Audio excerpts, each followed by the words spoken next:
Thing is, sometimes you just can't get a rooftop loaded with shingles and all your material because of electrical or trees and all those kind of reasons. So because of that, we invested in a safety hoist, or just a hoist in general. We decided to go electric because all the reviews I was reading on the gas ones is that they're a lot noisier, a little more dangerous, and the electric one just had great reviews. Called the company and talked to them. So we shipped it up, and I'm gonna show you guys how we use it.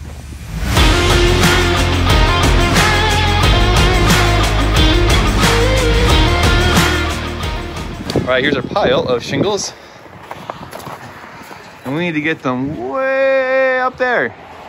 As you can see, this power line is what stopped us from getting a rooftop delivery.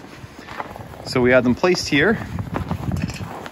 We have our safety hoist, the electric model, getting set up.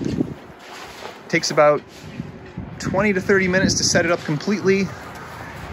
We should have both those piles up within about a half an hour. So I'm gonna say an hour to an hour and a half to rooftop our own material. See what Cody's up to.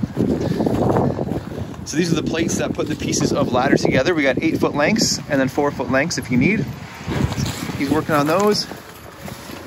Got it laid out on the lawn so that we can just raise it up with a rope from the roof once it's together.